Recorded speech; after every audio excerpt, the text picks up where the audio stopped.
Everyone envied me for marrying into a wealthy family right after graduating from college. I had an unlimited allowance and lived a pampered life as a rich wife, spending my days arranging flowers, doing skincare, and enjoying afternoon tea. People thought I was incredibly lucky. My best friend, Vivian Palmer, was no exception. Unlike me, she started working in a factory after graduation, working overtime every day. She also married an ordinary man, and over the years she gained weight. At our recent college reunion, our former classmate said that we were now worlds apart. Vivian's face darkened on the spot. Before the gathering ended, she slammed the table and left. I felt bad about it and had been trying to meet up with her to talk, but before I even saw her, I found myself trapped in her body instead. Looking at Vivian's reflection in the mirror, I was utterly dismayed. The face in the mirror looked bloated and pale, with sagging under-eye bags and bloodshot eyes. Her greasy hair clung to her scalp in clumps, as if it hadn't been washed in ages. A strange odor lingered on her body. I had no idea what had happened to her, but I decided to return to my villa first. This body was too heavy. By the time I finally ran to the villa entrance, I was gasping for breath. My shirt was drenched in sweat, and my face was slick with oil mixed with sweat, making me feel sticky and uncomfortable. I had tried persuading Vivian to lose weight before, but she always dismissed it,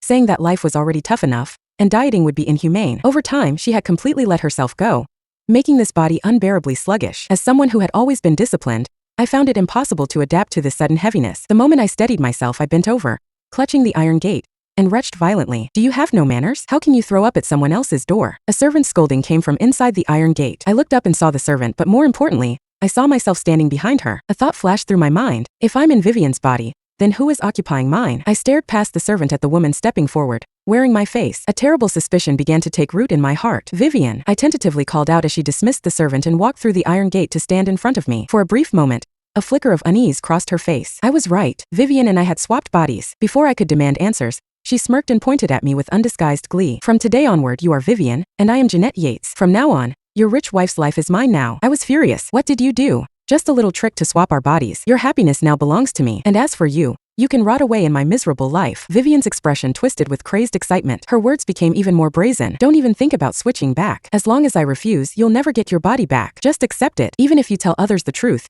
no one will believe you. And if I wanted to get rid of you, it would be as easy as crushing an ant." I fell silent, staring at Vivian's smug, distorted face, my heart a tangled mess of emotions. We had been best friends for so many years. It would be a lie to say I wasn't hurt, but I wasn't ready to give up just yet. I reached out, grabbing her hand, still speaking gently. "Vivian, my life isn't as happy as it seems, and yours isn't as bad as you think. We don't have to do this." Vivian shoved me away harshly, her face dark with anger. "Stop lying to me. This is the happiest I've ever been." I gazed at the face that used to be mine. Finally, I sighed and asked, "Are you sure you want to go through with this?" "Of course. I went through so much trouble to swap with you. Even if I die, I'll never give this body back." Vivian's tone was resolute. "All right," I agreed without hesitation. Seeing the momentary shock on her face, I nodded firmly and said seriously, "From today onward, Jeanette's life is yours." From now on, she was Jeanette and I was Vivian. I generously handed over Jeanette's happy life to her. Without looking back, I left the villa and returned to Vivian's home. Earlier, I had left in such a rush that I hadn't noticed my surroundings, but as I opened the door again, the sight before me left me stunned. The living room was an absolute mess. Takeout boxes of all sizes covered the table, clothes and socks were strewn across the floor, and chairs were toppled over. The entire room looked like it had just been hit by a disaster. At that moment, I finally understood what Vivian meant when she said her life was rotting away. But life is shaped by one's own choices, and I would never allow my life to become a complete wreck. I rolled up my sleeves and bent down to clean. For the entire afternoon, I ran up and down the apartment 7 or 8 times, finally managing to clear out all the trash. By the time I was done, the sky outside had already darkened. This body was indeed heavy. After a full day of work, I was utterly exhausted. I forced myself into the bathroom, took a quick shower and changed into clean clothes. Just as I stepped out of the bedroom, I heard the sound of a key turning in the door lock. A man walked in. He took a step into the living room and suddenly stopped.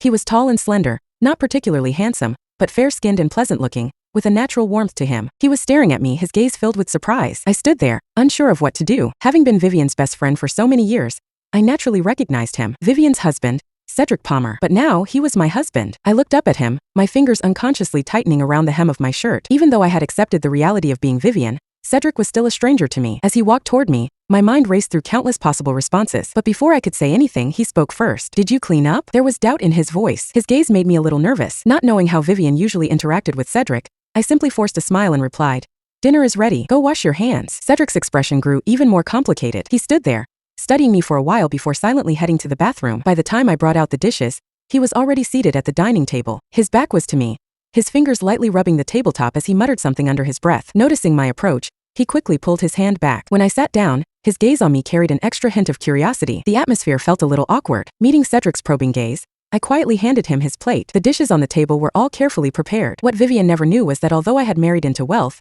I wasn't someone who had never touched housework. In fact, my cooking skills could rival those of a professional chef. During family banquets, I was often responsible for preparing an entire feast. Working nonstop for 7 or 8 hours, I had to run back and forth between the dining hall and the kitchen, and even after the banquet ended, I had to stand by the table, serving dishes while enduring harsh critiques. Sometimes the food I had painstakingly prepared would be discarded like garbage, but I never truly hated cooking. Before I got married, I had even looked forward to a simple life of shared meals, just like this moment. I glanced at Cedric across the table. The table was small, the dishes were few, and neither of us spoke much. Yet, I felt an unexpected warmth and a rare sense of ease, and Cedric seemed to really enjoy my cooking. Seeing how quickly the 4 plates were emptied, I couldn't help but glance at him again.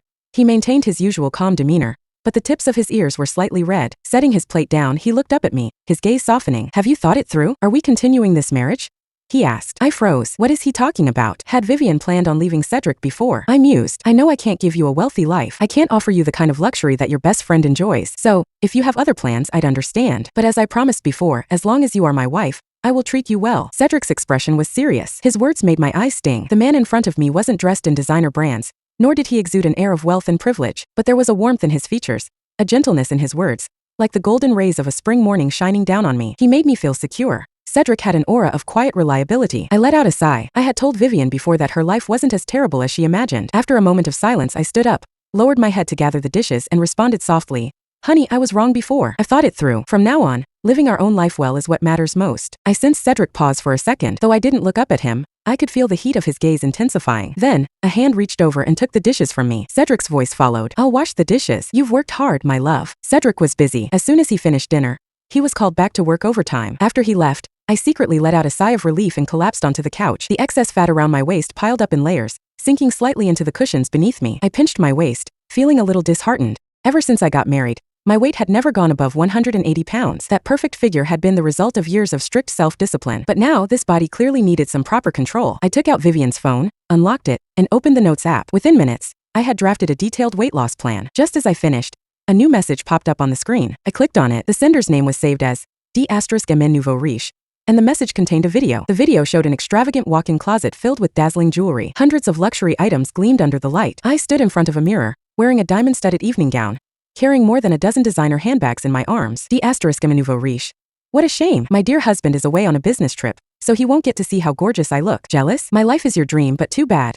Envy won't get you anywhere. I let out a laugh, shaking my head. I thought, Vivian, no Jeanette now. If she loves this dream so much, she can keep living it. My eyes flickered with mischief as my fingers tapped swiftly across the screen. Cherish the present while you can. After hitting send, I immediately blocked her, tossed the phone aside, and lay back on the couch. Closing my eyes, I fell into the first deep, restful sleep I had had since getting married. Even though it was Vivian's body, my internal clock was still the same. At 6 o'clock the next morning, I woke up right on time. For a moment, as I opened my eyes, I thought everything that happened yesterday had been just a dream. But when I saw Vivian's face staring back at me from the mirror, I quickly sobered up and smiled. I was finally free, letting out a deep breath.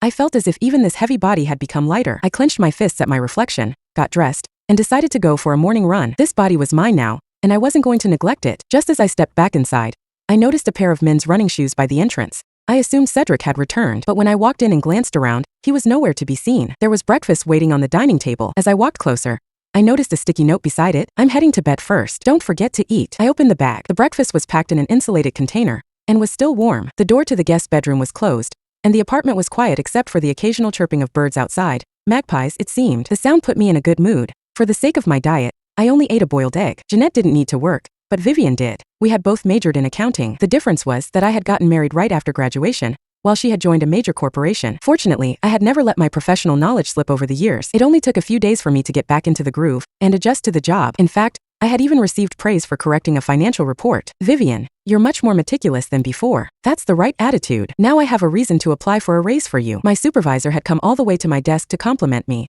his face full of approval. A rare sense of pride surged within me. It had been so long since anyone had acknowledged me. For years, all I had received was doubt and criticism. Now being recognized so suddenly, I was so overwhelmed that my fingers trembled slightly. After the supervisor left, a coworker leaned over curiously. "Vivian, didn't you always say that work was pointless compared to marrying rich? No matter how hard you worked, wouldn't it make a difference? Why the sudden change of heart?" I hadn't expected Vivian's reputation here to be this bad. I chuckled, shook off my thoughts, and focused on my screen. Keeping my tone serious, I replied, "The old me wasn't very bright. Don't take my past words too seriously." The coworker was momentarily speechless. She stared at me for a while, then suddenly asked, "Vivian, have you lost weight?"